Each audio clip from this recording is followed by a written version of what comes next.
ಕಾವ್ಯ. ಅಸ್ತ್ರ group presence ಸುದ್ದಿಗೊಂದು ಗುದ್ದು ನೇರ ಪ್ರಸಾರದ ಕಾರ್ಯಕ್ರಮಕ್ಕೆ ಸ್ವಾಗತ.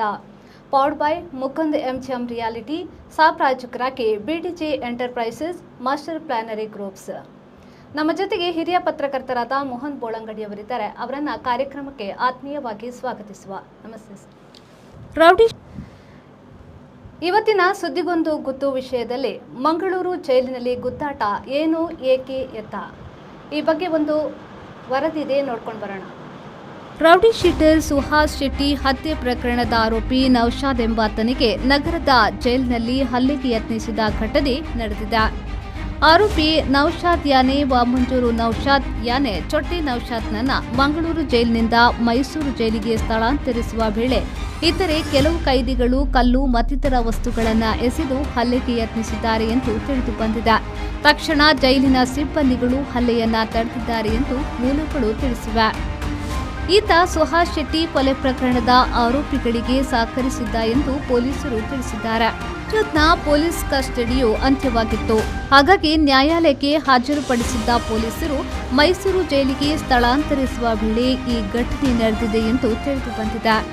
ಸೋಮವಾರ ಸಂಜೆ 6:40ಕ್ಕೆ ಜಿಲ್ಲಾ ಕಾರಾಗೃಹದ ಕ್ವಾರಂಟೈನ್ ಸೆಲ್ ವಿಭಾಗದಲ್ಲಿ ಕೆಲವು ವಿಚಾರಣಾಧೀನ ಕೈದಿಗಳು ತನ್ನ ಕಚೇರಿಯ ಮುಂಭಾಗ ನಿಂತು ಬಿ ಬ್ಯಾರೆಕ್ನಲ್ಲಿರುವ ಕೆಲವು ವಿಚಾರಣಾ ಕೈದಿಗಳನ್ನು ಗುರಾಯಿಸಿ ನೋಡಿದರು ಎಂಬ ಕಾರಣಕ್ಕೆ ಪರಸ್ಪರ ಅವಾಚ್ಯ ಶಬ್ದಗಳಿಂದ ಬೈದಾಡಿಕೊಂಡರು. ಅಲ್ಲದೆ ಸಿಮೆಂಟ್ ಬ್ಲಾಕ್ಗಳನ್ನು ಹೊಡೆದು ಅದರ ತುಂಡುಗಳನ್ನು ಎಸೆದಿದ್ದಾರೆ. ಬಿ ಬ್ಯಾರೆಕ್ನ ಮಧ್ಯದ್ವಾರದ ಗೇಟನ್ನು ದೂಡಿ ಹೊರಬಂದು ಕಚೇರಿಯ ಕೋಣೆಗೆ ನುಗ್ಗಿ ಬಾಗಿಲಿನ ಗ್ಲಾಸ್ ಅನ್ನು ಕೈಯಿಂದ ಹೊಡೆದು ಹಾನಿ ಮಾಡಿದ್ದಾರೆ. ಈ ವೇಳೆ ಅಲ್ಲಿದ್ದ ಒಬ್ಬ ಕೈದಿ ಕಾಲಿಗೆ ಗಾಯವಾಗಿದೆ ಎಂದು ಕಾರಾಗೃಹದ ಅಧೀಕ್ಷಕರು ನೀಡಿದ ದೂರಿನಂತೆ ಬರ್ಕೆ ಠಾಣೆಯಲ್ಲಿ ಪ್ರಕರಣ ದಾಖಲಿಸಿಕೊಂಡಿದ್ದಾರೆ.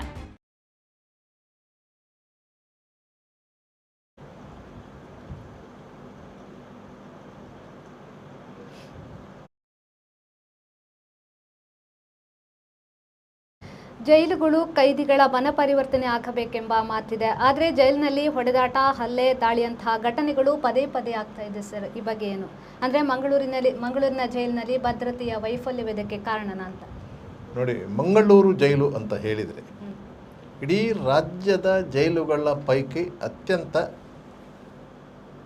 ಕುಖ್ಯಾತಿ ಹೊಂದಿರುವಂಥ ಜೈಲು. ಇದು ನಗರದ ಒಳಭಾಗದಲ್ಲಿದೆ, ಹಾರ್ಟ್ ಆಫ್ ದಿ ಸಿಟಿಯಲ್ಲಿರುವಂಥ ಜೈಲು. ಇಲ್ಲಿಂದ ನ್ಯಾಯಾಲಯ ಸಂಕೀರ್ಣಕ್ಕೆ ಕೇವಲ 2 ಫರ್ಲಾಂಗು ದೂರ ಇರೋದು. ನ್ಯಾಯಾಲಯದಿಂದ ಯಾವುದಾದ್ರೂ ಕೈದಿಗಳನ್ನು ಅಲ್ಲಿಗೆ ನಡ್ಕೊಂಡೇ ಕರ್ಕೊಂಡು ಬರ್ತಾ ಇದ್ದಂಥ ಕಾಲ ಇತ್ತು. ಜೈಲಿನಿಂದ ಅಲ್ಲಿಗೆ ನಡ್ಕೊಂಡು ಕರ್ಕೊಂಡು ಹೋಗುವಂಥ ಸಮಯವೂ ಇತ್ತು.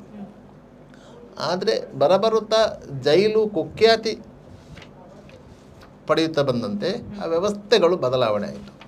ಹೊಸ ಜೈಲು ಕಟ್ಟಡವನ್ನು ಅದೇ ಪ್ರದೇಶದಲ್ಲಿ ಮಾಡಿದರು. ಹಳೆ ಜೈಲಿತ್ತು, ಅದರ ಪಕ್ಕದಲ್ಲಿ ಹೊಸ ಜೈಲು ಕಟ್ಟಡವನ್ನು ಮಾಡಿದರು.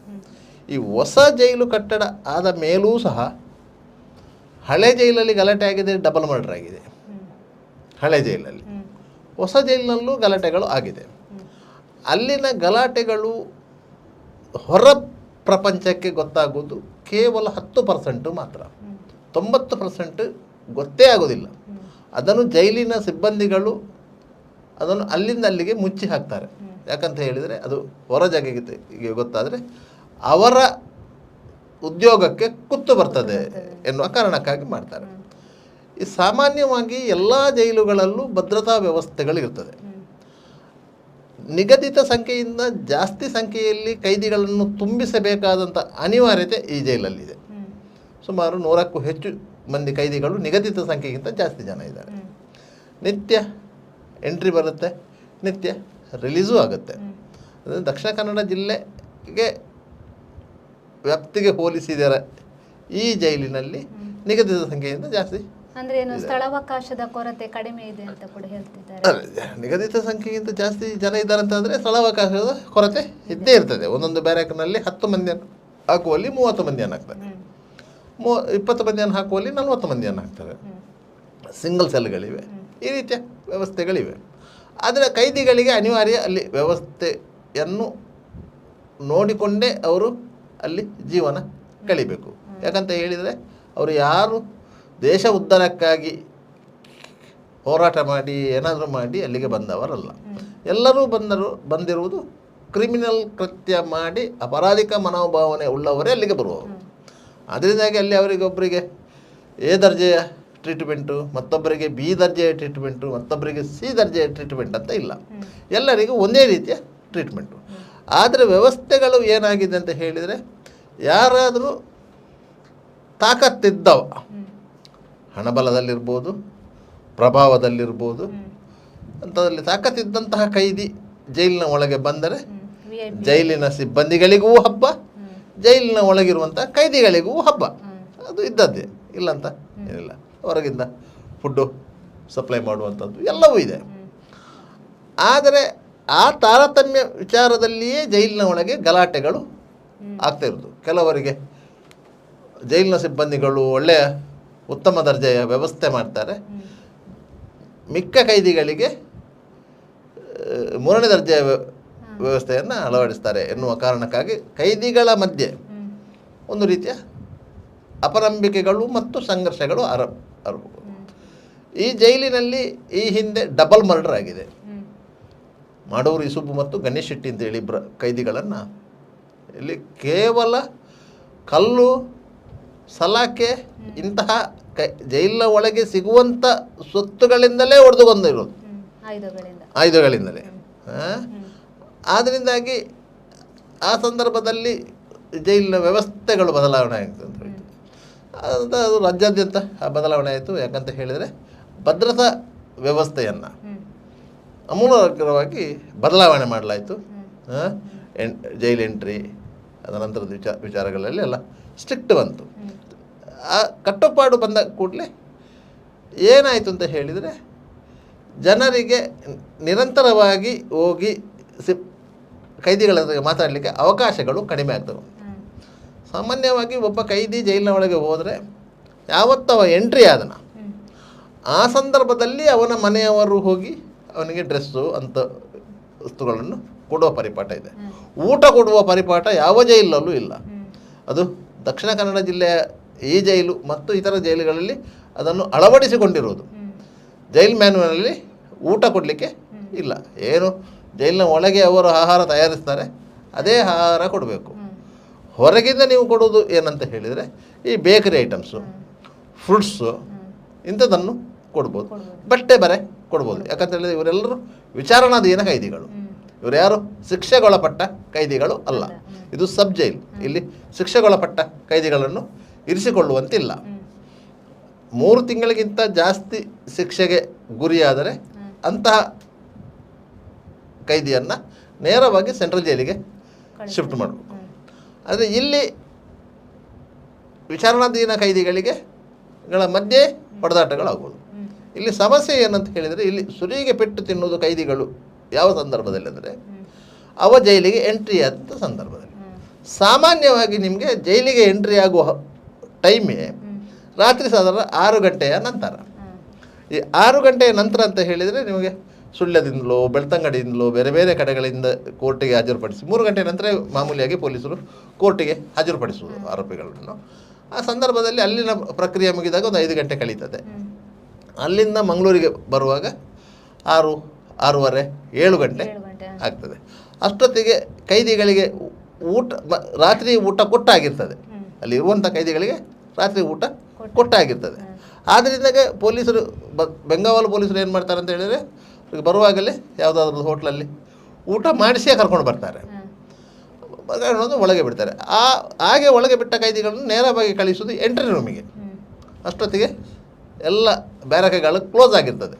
ಎಲ್ಲ ಕೈದಿಗಳನ್ನು ಲೆಕ್ಕ ಮಾಡಿ ಬ್ಯಾರಕ್ಕಿಗೆ ಹಾಕಿರ್ತಾರೆ, ಲಾಕ್ ಮಾಡಿರ್ತಾರೆ. ಆಗ ಒಬ್ಬ ಎಂಟ್ರಿ ಆದ ಕೂಡಲೇ ಅವ್ರಿಗೆ ಗೊತ್ತಾಗುತ್ತೆ ಒಳಗಿಂದ. ಯಾಕಂತಂದರೆ ಒಳಗೆ ಸುತ್ತಲೂ ಬ್ಯಾರಕ್ಗಳಿರೋದು. ಅಲ್ಲಿ ಗೊತ್ತಾಗುತ್ತೆ ಅವರಿಗೆ ಯಾರೊಬ್ಬ ಒಬ್ಬ ಅಪರಾಧಿ ಬಂದ ಅಂತ ಗೊತ್ತಾಗುತ್ತೆ. ಅವನನ್ನು ರಾತ್ರಿ ಸಿಂಗಲ್ ಸೆಲ್ಲಿಗೆ ಹಾಕಿರ್ತಾರೆ, ಅವನೊಬ್ಬನೇ. ಆದ್ದರಿಂದಾಗಿ ಅಲ್ಲಿಗೆ ಮತ್ತೊಬ್ಬ ಬಂದರೂ ಅವನು ಅದೇ ಸೆಲ್ಲಿಗೆ ಹೋಗೋದು, ಇನ್ನೊಬ್ಬ ಬಂದು ಸಿಂಗಲ್ ಸೆಲ್. ಅವರು ನ್ಯೂ ಎಂಟ್ರಿಗಳು, ಹೊಸದಾಗಿ ಬಂದವರು. ಮೊದಲು ಜೈಲಿನ ಒಳಗೆ ಬಂದು ಅನುಭವ ಇದ್ದವರು ಅಂತ ಆದರೆ ಅವ್ರಿಗೆ ಗೊತ್ತಿರ್ತದೆ, ನಮಗೆ ಸಿಂಗಲ್ ಸೆಲ್ ಹೋಗ್ತಾರೆ ಅಂತಾರೆ. ಮರು ದಿವಸ ಬೆಳಿಗ್ಗೆ ಅವರನ್ನು ಯಾವ ಬ್ಯಾರೆಗೆ ಹಾಕೋದಂತೆ ತೀರ್ಮಾನ ಮಾಡು. ಆಗ ಪರಿಚಯ ಇದ್ದಂತಹ ಕೈದಿಗಳಂತಾದರೆ, ಒಳಗೆ ಕೈದಿಗಳದ್ದು ಯಾರಾದರೂ ಪರಿಚಯ ಇದ್ದರೆ ಅಂತ ಅಂದರೆ ಅವರು ಯಾವ ಬ್ಯಾರಕಲ್ಲಿದ್ದಾರೆ ಆ ಬ್ಯಾರಕ್ಕೆ ಹೋಗ್ತಾರೆ. ಅಂಥವರಿಗೆ ಅಲ್ಲಿ ಹೊಡೆತ ಬೀಳುವುದು ಕಡಿಮೆ ಅಂಥವರಿಗೆ. ಅದರಲ್ಲಿ ಹೊಡೆತ ಬೀಳುವುದು ಯಾರಿಗೆ ಅಂತ ಹೇಳಿದರೆ, ಒಂದು ಅತ್ಯಾಚಾರದ ಆರೋಪಕ್ಕೊಳಗಾಗಿ ಜೈಲಿಗೆ ಬರುವವರು, ಎರಡನೇದು ಕಳ್ಳತನದ ಆರೋಪದಿಂದ ಜೈಲಿಗೆ ಬರುವವರು. ಅವರಿಗೆ ಹೊಡೆತ ಬಿದ್ದೇ ಬೀಳ್ತದೆ. ಯಾಕಂತ ಹೇಳಿದರೆ ಅವರನ್ನು ಮಣಿಸಬೇಕು. ಅವರಿಗೆ ಒಳಗಿದ್ದ ಕೈದಿಗಳಿಗೆ ಅವರನ್ನು ಮಣಿಸಬೇಕು. ಅದಕ್ಕಾಗಿ ಅವರಿಗೆ ಹೊಡೆತ ಬೀಳ್ತದೆ. ಯಾಕಂದರೆ ಅವರು ಒಬ್ಬಂಟಿಯಾಗಿ ಬರುವವರು, ಒಬ್ಬೊಬ್ಬರೇ ಬರುವವರು. ಒಂದು ಗ್ಯಾಂಗ್ ವಾರಲ್ಲಿ ಒಬ್ಬರು ಬಂದರು ಅಂತ ಹೇಳ್ಕೊಳ್ಳಿ, ಒಬ್ಬ ಬಂದಂತಿಲ್ಲ, ಅವನೊಟ್ಟಿಗೆ 4-5 ಮಂದಿ ಬರ್ತಾರೆ. ಒಂದೇ ಕೇಸಿಗೆ ಸಂಬಂಧಪಟ್ಟ 4-5 ಮಂದಿ ಬರ್ತಾರೆ. ಈಗ ಸುಹಾಸ್ ಶೆಟ್ಟಿ ಕೇಸಿಗೆ ಸಂಬಂಧಿಸಿ ಸುರಿಗೆ ಆರಂಭದಲ್ಲಿ ಅವರು ಒಂದು ಗುಂಪನ್ನು ಅರೆಸ್ಟ್ ಮಾಡಿದರು. ಒಂದು ಗುಂಪು ಒಳಗೆ ಹೋಗಿತ್ತು. ಅವರ ಮೇಲೆ ಯಾರು ಕೈ ಮಾಡಲ್ಲ, ಯಾಕಂದರೆ ಅವರು ಅಷ್ಟು ಬಲಿಷ್ಠರು ಇರ್ತಾರೆ, ಒಂದು ಗುಂಪು ಇರ್ತದೆ. ಅದೇ ರೀತಿ ದರೋಡೆ ಕೃತ್ಯದಲ್ಲಿ ಒಳಗೊಂಡು ಬರ್ತಾರೆ. ಅಂದರೆ 4-5 ಮಂದಿ ಇರ್ತಾರೆ. ಅವರ ಪ್ರೊಟೆಕ್ಷನ್ ಅವ್ರಿಗೆ ಮಾಡ್ಕೊಳ್ಳಿಕ್ಕೆ ತಾಕತ್ತಿರ್ತದೆ. ಆದ್ದರಿಂದಾಗಿ ಅವರ ಮೇಲೆ ಕೈ ಹಾಕಲ್ಲ. ಇದು ಯಾರು ಒಂಟಿಯಾಗಿ ಬರ್ತಾರೆ, ಹೆಚ್ಚಾಗಿ ಬರುವಂಥದ್ದು ಇದೆ ಕಳ್ಳತನದ ಆರೋಪದಲ್ಲಿ, ಮತ್ತೊಂದು ಅತ್ಯಾಚಾರದಂಥ ಪ್ರಕರಣಗಳಲ್ಲಿ ಬರೋದು. ನಮಗೆ ನೋಡಲಿಕ್ಕೆ ಏನಾಗ್ತದೆ ಅಂತ ಹೇಳಿದರೆ, ಅತ್ಯಾಚಾರದ ಆರೋಪದಲ್ಲಿ ಒಳಗೆ ಹೋದವನಿಗೆ ಹೊಡೆದ್ರು ಅಂತ ಹೇಳಿ. ಇದೀಗ ನೌಶಾದ್ ಮೇಲೆ ಏನು ದಾಳಿ ಆಯ್ತಲ್ಲ, ಅದು ಯಾಕೆ? ಇದು ಪ್ರೀ ಪ್ಲ್ಯಾನ್ಡ್ ದಾಳಿ ಅಲ್ಲ. ಪ್ರೀ ಪ್ಲ್ಯಾನ್ಡ್ ದಾಳಿ ಆದರೆ ಆ ರೀತಿ ಮಾಡಲ್ಲ. ಇದು ಏನಾಗಿದೆ, ನೌಶಾದ್ನನ್ನು ಪೊಲೀಸರು ಬಂಧಿಸಿದ ವಿಚಾರ ಕೈದಿಗಳ ಮಧ್ಯೆ ಗೊತ್ತಿದೆ. ನೌಶಾದ್ ಈ ಹಿಂದೆಯೂ ಈ ಜೈಲಲ್ಲಿ ಇದ್ದವನು. ಅದರಿಂದಾಗಿ ಅವನಿಗೂ ಸಹ ಗೊತ್ತಿದೆ ಜೈಲಿನ ಹಣೆ ಬರ ಏನು ಅಂತೇಳಿ. ನನಗೆ ಗೊತ್ತಿಲ್ಲದವನೇನು ಅಲ್ಲ. ಆದರೆ ಅವನನ್ನು ಪೊಲೀಸರು ಬಂಧಿಸಿದ್ರು, ನ್ಯಾಯಾಲಯಕ್ಕೆ ಹಾಜರುಪಡಿಸಿದಾಗ ಅವರನ್ನು ಪೊಲೀಸ್ ಕಸ್ಟಡಿಗೆ ತಗೊಂಡಿದ್ದರು. ಪೊಲೀಸ್ ಕಸ್ಟಡಿ ಅವಧಿ ನಿನ್ನೆಗೆ ಮುಗಿದಿತ್ತು. ಆದ್ದರಿಂದ ಪುನಃ ನ್ಯಾಯಾಲಯಕ್ಕೆ ಹಾಜರುಪಡಿಸಿದ್ದಾರೆ, ಅವರು ಜೈಲಿಗೆ ಕಳಿಸಿದ್ದಾರೆ. ಉದ್ದೇಶ ಏನಿತ್ತು ಅಂತ ಹೇಳಿದರೆ, ಜೈಲಾಧಿಕಾರಿಗಳಿಗೆ ಅವನನ್ನು ಮೈಸೂರು ಜೈಲಿಗೆ ಶಿಫ್ಟ್ ಮಾಡುವಂಥದ್ದು. ಯಾಕಂದರೆ ಆ ಪ್ರಕರಣದ ಇತರ ಕೈದಿಗಳನ್ನು ಆಲ್ರೆಡಿ ಮೈಸೂರು ಜೈಲಿಗೆ ಶಿಫ್ಟ್ ಮಾಡಿದ್ದಾರೆ. ಯಾಕಂತ ಹೇಳಿದರೆ ಅಂತಹ ಕಮ್ಯುನಲ್ ಆ್ಯಂಗಲ್ ಇರುವಂತಹ ಅಪರಾಧಗಳಲ್ಲಿ ಒಳಗೊಂಡವರನ್ನು ಇಲ್ಲಿ ಇಟ್ಟುಕೊಳ್ಳುವುದಿಲ್ಲ. ಇದು ಮೋಸ್ಟ್ ಡೇಂಜರಸ್ ಆಗಿರ್ತಾರೆ ಅಂತೇಳಿ. ಆದ್ದರಿಂದಾಗಿ ಅಲ್ಲಿ ಇಟ್ಕೊಳ್ಳಿಕ್ಕಿಲ್ಲ, ಇವರನ್ನು ಸಹ ಮೈಸೂರು ಜೈಲಿಗೆ ಶಿಫ್ಟ್ ಮಾಡೋದು. ಆದರೆ ಕಾನೂನು ಪ್ರಕ್ರಿಯೆಗಳು ಈ ಜೈಲಲ್ಲೇ ನಡೀಬೇಕು. ಆದ್ದರಿಂದಾಗಿ ಅವನನ್ನು ಜೈಲಿಗೆ ಕರ್ಕೊಂಡು ಹೋಗಬೇಕು. ಅಲ್ಲಿಂದ ಅವನನ್ನು ಜೈಲಿನ ಒಳಗೆ ಕರ್ಕೊಂಡು ಹೋಗುವಂಥ ಅವಶ್ಯಕತೆ ಇರಲಿಲ್ಲ. ಜೈಲಿನ ಒಳಗೆ ಕರ್ಕೊಂಡು ಹೋಗುವಂಥ ಅವಶ್ಯಕತೆ ಇರಲಿಲ್ಲ. ಯಾಕಂತ ಹೇಳಿದರೆ ಜೈಲಿಗೆ ಸಂಬಂಧಪಟ್ಟ ಅಧಿಕಾರಿಗಳು ಜೈಲಿನ ಹೊರಗಡೆ ಇದ್ದಾರೆ. ನೀವು ಯಾವತ್ತು ಮೇನ್ ದೊಡ್ಡ ಗೇಟಿಂದ ಒಳಗೆ ಹೋಗ್ತೀರಾ, ಅಲ್ಲಿಂದ ಲೆಫ್ಟ್ ಸೈಡಿಗೆ ಸೂಪರ್ಡೆಂಟು ಈ ಥರ ಸಿಬ್ಬಂದಿಗಳಿರೋದು. ಅದಕ್ಕಿಂತ ಒಳಗಡೆಗೆ ಮಾತ್ರ ನಿಮಗೆ ಜೈಲರು, ಕೋ ಜೈಲರು, ಈ ಅಧಿಕಾರಿಗಳು ಇರುವಂಥದ್ದು. ಅಲ್ಲಿಗೆ ಹೋಗುವಂಥ ಅನಿವಾರ್ಯತೆ ಇಲ್ಲ. ಇವರನ್ನು ಮೈಸೂರಿಗೆ ಶಿಫ್ಟ್ ಮಾಡಲಿಕ್ಕೆ ಅಂತ ಆದರೆ ಇವರನ್ನು ಇಲ್ಲೇ ಸೂಪರ್ಡೆಂಟರ ಕಚೇರಿ ಏನಿದೆ ಅಲ್ಲಿ ಡಾಕ್ಯುಮೆಂಟ್ ಕ್ರಿಯೇಟ್ ಮಾಡೋದು, ಅಲ್ಲಿಂದ ಲೆಟರ್ ತಗೊಳ್ಳೋದು, ನೇರವಾಗಿ ವ್ಯಾನ್ ಹತ್ತಿಸುವಂಥದ್ದು. ಅಲ್ಲಿ ಯಾಕೆ ಒಳಗೆ ಇವರನ್ನು ಕರ್ಕೊಂಡು ಹೋದರು ಅಂತ ಹೇಳಿದರೆ, ಅದು ಸಹ ಕರ್ಕೊಂಡು ಒಳಗೆ ಹೋಗಲಿಲ್ಲ, ಕಂಪೌಂಡ್ನ ಒಳಗೆ ಹೋಗಿದ್ದಾರೆ ಹೊರತು ಜೈಲಿನ ಗೋಡೆಯ ಒಳಗೆ ಹೋಗಲಿಲ್ಲ. ಅಲ್ಲಿಂದ ಬದಿಗೆ ಕರ್ಕೊಂಡು ಹೋಗಿದ್ದಾರೆ. ಯಾಕಂದರೆ ಅಲ್ಲಿ ಬೇರೆ ಕೈದಿಗಳು ಇದ್ದರು ಅಂತ ಹೇಳಿ ಅವ್ರನ್ನ ಮಾತಾಡಲಿಕ್ಕೆ ಉಂಟು ಅಂತ ಹೇಳಿದಕ್ಕೆ ಅವ್ರನ್ನ ಅಲ್ಲಿ ಕರ್ಕೊಂಡು ಹೋಗಿದ್ದಾರೆ. ಅಲ್ಲಿ ಯಾವುದೋ ಕಾರಣಕ್ಕಾಗಿ ಕೆಲವು ಕೈದಿಗಳನ್ನು ಅಲ್ಲಿಗೆ ಹೊರಗೆ ಬಿಟ್ಟಿದ್ರು. ಯಾಕಂದರೆ ಅಲ್ಲಿ ಈ ಗಿಡಗಂಟಿಗಳನ್ನು ಕ್ಲೀನ್ ಮಾಡಿ, ಮೋಸ್ಟ್ಲಿ ಅದನ್ನು ನೋಡುವಾಗ ಗಿಡಗಂಟಿಗಳನ್ನು ಕ್ಲೀನ್ ಮಾಡಲಿಕ್ಕೆ ಅಂತೇಳಿ ಕೆಲವು ಕೈದಿಗಳನ್ನು ತಂದು ಅಲ್ಲಿ ಅವರು ಇವರನ್ನು ನೋಡಿದ್ದಾರೆ. ಕೈಗೆ ಸಿಕ್ಕಿದಂಥ ವಸ್ತುಗಳನ್ನು ಬಿಸಾಡಿದ್ದಾರೆ ಹೊರತು ಅಲ್ಲಿ ಬೇರೆ ದೊಡ್ಡ ಮಟ್ಟದ ಗಲಾಟೆ ಆಗಲಿಲ್ಲ. ಯಾಕಂತ ಅದು ದೊಡ್ಡ ಇಶ್ಯೂ ಆಯಿತು ಅಂತ ಹೇಳಿದರೆ, ಸುಹಾಸ್ ಶೆಟ್ಟಿ ಅತ್ತೆ ಆರೋಪಿ ಅದನ್ನು ಕೊಲೆಗೈಯಲು ಪ್ರಯತ್ನ ಕೊಲೆಗೈಯಲು ಪ್ರಯತ್ನ ಪಟ್ಟಂಥ ಉದಾಹರಣೆಗಳು ಈ ಹಿಂದೆ ಇದೆ, ಕೊಲೆಗೈದ ಉದಾಹರಣೆಗಳು ಇದೆ. ಅದಕ್ಕಾಗಿ ಚಂದ ಮಾಡಿ ಪ್ರೀ ಪ್ಲ್ಯಾನ್ ಮಾಡ್ತಾರೆ. ಹತ್ಯಾರಗಳನ್ನು ಜೋಡಿಸಿಕೊಂಡು ಇರೋದು, ಯಾವ ಸಂದರ್ಭದಲ್ಲಿ ಸಿಗ್ತಾರೆ ಅಂತ ನೋಡಿಕೊಳ್ಳೋದು, ಅದೆಲ್ಲೂ ರಾತ್ರಿ ಹೊತ್ತು ಮಾಡುವಂಥದ್ದು ಅಲ್ಲ, ಅದೆಲ್ಲ ಹಗಲೊತ್ತಲೇ ಮಾಡುವಂಥದ್ದು. ಯಾಕಂತ ಹೇಳಿದರೆ ಬೆಳಗ್ಗೆ 6 ಗಂಟೆಯ ಹೊತ್ತಿಗೆ ಕೈದಿಗಳನ್ನು ಹೊರಗೆ ಬಿಡ್ತಾರೆ. ಆ ಸಂದರ್ಭದಲ್ಲಿ ಅವರು ಸ್ನಾನ ಮಾಡಲಿಕ್ಕೆ, ನಿತ್ಯ ಕರ್ಮ ಮಾಡಲಿಕ್ಕೆಲ್ಲ ಅವರು ಹೊರಗಿರ್ತಾರೆ. ಅದರ ನಂತರ ತಿಂಡಿ ಇರ್ತದೆ, ಮಧ್ಯಾಹ್ನ ಊಟ ಆಗುತ್ತೆ, ಅದ ನಂತರ 4 ಗಂಟೆ ಹೊತ್ತಿಗೆ ಪುನಃ ರಾತ್ರಿ ಊಟ ಕೊಡ್ತಾರೆ. ಅದ ನಂತರ 6 ಗಂಟೆವರೆಗೆ ಆಟ ಆಡಿಕೊಂಡು ಇಟ್ಕೊಂಡು ಎಲ್ಲ ಇರ್ತಾರೆ. ಅದ ನಂತರ ಅವರನ್ನು ಪುನಃ ಸೆಲ್ಲೊಳಗೆ ಹಾಕುವಂಥದ್ದು. ಬೆಳಗ್ಗೆ ಬಿಡುವಾಗ ಹೇಗೆ ಲೆಕ್ಕ ಮಾಡಿ ಹೊರಗೆ ಬಿಡ್ತಾರೋ ಅದೇ ರೀತಿ ಪುನಃ ಅವ್ರನ್ನು ಕೂಡಿ ಹಾಕುವಾಗಲೂ ಪುನಃ ಲೆಕ್ಕ ಮಾಡಿ ಕೊಡಲಿಕ್ಕಿದೆ. ರಾತ್ರಿ 8 ಗಂಟೆ ಹೊತ್ತಿಗೆ ಅವರು ಕೇಂದ್ರ ಕಚೇರಿಗೆ ಮೇಲ್ ಮಾಡಬೇಕು, ಇಷ್ಟು ಮಂದಿ ಕೈದಿಗಳು ಇದ್ದಾರೆ ಅಂತೇಳಿ ಒಂದು ಮೇಲ್ ಮಾಡಲಿಕ್ಕಿದೆ. ಮತ್ತು ಇಷ್ಟು ಮಂದಿ ರಿಲೀಸ್ ಆದರು, ಇವತ್ತು ಇಷ್ಟು ಮಂದಿ ನ್ಯೂ ಎಂಟ್ರಿ ಆದರು, ಇದನ್ನೆಲ್ಲ ಮಾಡಲಿಕ್ಕಿಲ್ಲ. ಆ ರೀತಿಯಾಗಿದೆ. ಈ ಘಟನೆ ನಿನ್ನೆ ಅಚಾನಕ್ ರೀತಿಯಲ್ಲಿ ಆದ್ದು. ಇದರಲ್ಲಿ ಮುಖ್ಯವಾದ ತಪ್ಪು ಇರೋದು ಪೊಲೀಸ್ ಸಿಬ್ಬಂದಿಗಳದ್ದು. ಯಾಕಂತ ಹೇಳಿದರೆ ಕೈದಿಯ ಭದ್ರತೆಗಾಗಿ ನಿಯೋಜಿತರಾಗದಂಥ ಪೊಲೀಸ್ ಸಿಬ್ಬಂದಿಗಳು ಅವನ ಸುರಕ್ಷತೆಯನ್ನೂ ಕಾಪಾಡಿಕೊಳ್ಬೇಕು, ಮತ್ತು ಅವ ತಪ್ಪಿಸಿಕೊಳ್ಳದಂತೆಯೂ ನೋಡಿಕೊಳ್ಳಬೇಕು. ಎರಡೂ ಇದೆ. ಕೇವಲ ಅವನಿಗೊಂದು ಬೇಡಿ ಹಾಕಿಬಿಟ್ಟು ಅದಕ್ಕೊಂದು ಲೀಡಿಂಗ್ ಚೈನ್ ಹಾಕಿಕೊಂಡು ಉದ್ದಕ್ಕೆ ಹೇಳ್ಕೊಂಡು ಹೋಗೋದಲ್ಲ, ಅವನ ಸುರಕ್ಷತೆಯನ್ನು ಕಾಪಾಡಬೇಕು. ಅವನ ಮೇಲೆ ಬೇರೆಯವರು ಅಟ್ಯಾಕ್ ಮಾಡ್ತಾರ ಎನ್ನುವುದನ್ನು ಅವರು ನೋಡ್ಕೋಬೇಕು, ಮತ್ತು ಅವ ತಪ್ಪಿಸಿಕೊಂಡು ಹೋಗೋದಾಗಿ ನೋಡ್ಕೊಳ್ಬೇಕು. ಎರಡೂ ಇದೆ. ಆದ್ದರಿಂದಾಗಿ ಅವನು ಏನು ಬೇಡಿಕೆ ಇಡ್ತಾನ ಅಲ್ಲೆಲ್ಲೆಲ್ಲ ಅವರು ಕರ್ಕೊಂಡು ಹೋಗುವಾಗೇ ಇಲ್ಲ. ನ್ಯಾಯಾಲಯದಿಂದ ನೇರವಾಗಿ ಜೈಲಿಗೆ, ಅದರ ನಂತರ ಅವನನ್ನು ಹೇಗೂ ಮೈಸೂರು ಜೈಲಿಗೆ ಶಿಫ್ಟ್ ಮಾಡುವಂಥದ್ದು, ನೇರವಾಗಿ ಪುನಃ ವ್ಯಾನಿಗೆ ಹತ್ತಿಸುವುದೇ. ಏನು ಅಂತಹ ಕ್ರಿಮಿನಲ್ಗಳನ್ನು ಸಾರ್ವಜನಿಕ ವಾಹನದಲ್ಲಿ ಕರ್ಕೊಂಡು ಹೋಗೋದಿಲ್ಲ ಸಾಮಾನ್ಯವಾಗಿ ಪೊಲೀಸರು. ಯಾಕಂತ ಹೇಳಿದರೆ ಬೇರೆ ಬೇರೆ ಸಮಸ್ಯೆಗಳು ಸೃಷ್ಟಿಯಾಗ್ತದೆ ಅಂತೇಳಿ ಅದಕ್ಕಾಗಿ ಪೊಲೀಸ್ ವ್ಯಾನಲ್ಲಿ ಕರ್ಕೊಂಡು ಹೋಗ್ತಾರೆ. ಮತ್ತು ಆಯಾ ಪೊಲೀಸ್ ಸ್ಟೇಷನ್ಗೆ ಮಾಹಿತಿ ಕೊಟ್ಟಿರ್ತಾರೆ, ಇಂತಿದ್ದ ವ್ಯಾನಲ್ಲಿ ಇಂತಿದ್ದ ಕೈದಿ ಬರ್ತಾ ಇದ್ದಾನೆ, ನೀವು ನಿಮ್ಮ ಜುಡಿಕ್ಷನಲ್ಲಿ ಸ್ವಲ್ಪ ಬಂದೋಬಸ್ತು ವ್ಯವಸ್ಥೆ ಮಾಡಿಕೊಳ್ಳಿ ಅಂತೇಳಿ. ಅದರಿಂದಾಗಿ ಇಡೀ ಘಟನೆಯು ಪೂರ್ವಯೋಜಿತ ಅಲ್ಲ. ಆದರೆ ಏನಾಗಿದೆ, ಜೈಲಿನ ಹೊರಗಡೆ ಇದ್ದಂತಹ ಕೈದಿಗಳು ಈ ನೌಷಾದನ್ನು ನೋಡಿದ ಕೂಡಲೇ ಅವರಿಗೆ ಒಮ್ಮೆಲೆ ರೋಷ ಉಕ್ಕಿ ಬಂದಿದೆ. ಯಾಕಂದರೆ ಕೆಲವೇ ದಿನಗಳಾದದ್ದು, ಒಂದು 20 ದಿವಸ ಆದದ್ದು, ಸ್ವಸಿಟಿ ಹತ್ಯೆ ಆಗಿ 20 ದಿವಸ ಆಗಿರೋದು. ಅದರಿಂದಾಗಿ ಅವರ ಮೇಲೆ ಕಲ್ಲು ಬಿಸಾಡಿದ್ದಾರೆ. ಅಷ್ಟಾಗಿದೆ, ಬಿಟ್ಟರೆ ಮತ್ತೆ ದೊಡ್ಡ ಘಟನೆ ಆಗಲಿಲ್ಲ. ಆದರೆ ಇದನ್ನು ನೀವು ಭದ್ರತಾ ಲೋಪ ಅಂತಲೇ ತಿಳ್ಕೋಬೇಕು, ಬೇರೆ ವಿಚಾರ ಇಲ್ಲ. ಭದ್ರತಾ ಲೋಪವೇ, ಅದರಲ್ಲಿ ಎರಡು ಮಾತಿಲ್ಲ. ಈ ಹಿಂದೆ ಇದೇ ಸಬ್ಜೆಕ್ಟಲ್ಲಿ ಆದಂಥ ಕೆಲವು ಘಟನೆಗಳಿದೆ. ಅದರಿಂದಾಗಿ ಆ ಸಂದರ್ಭದಲ್ಲೂ ಅಧಿಕಾರಿಗಳ ತಲೆದಂಡ ಆಗಿದೆ. ಇಲ್ಲಿ ವ್ಯವಸ್ಥಿತವಾಗಿ ಒಂದು ಅಪರಾಧಿಯನ್ನು ಯಾವ ರೀತಿಯಲ್ಲಿ ನೀವು ಮನಪರಿವರ್ತನೆ ಮಾಡಬೇಕು ಎನ್ನುವುದನ್ನು ಅವರು ಕಲಿತುಕೊಳ್ಬೇಕಿತ್ತು. ಇಲ್ಲಿಯವರೆಗೆ ಕಲಿತುಕೊಳ್ಳಲಿಲ್ಲ. ಯಾಕಂದರೆ 10 ಹಲವು ಕೈದಿಗಳು ಈ ಜೈಲಿನಿಂದ ತಪ್ಪಿಸಿಕೊಂಡಂಥ ನಿದರ್ಶನಗಳಿದೆ. ಇತ್ತೀಚಿನ ವರ್ಷಗಳಲ್ಲಿ ಇಲ್ಲ. ಇದಕ್ಕಿಂತ ಮೊದಲು ಪ್ರತಿ ವರ್ಷ 1-2 ಕೈದಿಗಳು ಈ ಜೈಲಿಂದ ತಪ್ಪಿಸಿಕೊಳ್ತಾ ಇದ್ದರು. ಈ ಹಳೆ ಜೈಲಿರುವಾಗ ನೀವು ಸೂಕ್ಷ್ಮವಾಗಿ ಆ ಗೋಡೆಯನ್ನು ಗಮನಿಸ್ಬೋದು. ಜೈಲಿನ ಹೊರ ಆವರಣದ ಗೋಡೆ ಇದೆಯಲ್ಲ, ಸೂಕ್ಷ್ಮವಾಗಿ ಗಮನಿಸಿದರೆ ನಿಮಗೆ ಆ ಜೈಲಿನ ಗೋಡೆಯ ಎತ್ತರವನ್ನು ಎತ್ತರಿಸಿದ್ದು ಕಂಡು ಬರ್ತದೆ. 4 ಕಲ್ಲುಗಳನ್ನು ಹೆಚ್ಚುವರಿಯಾಗಿ ಕಟ್ಟಿರುವುದು ಕಂಡು ಬರ್ತದೆ.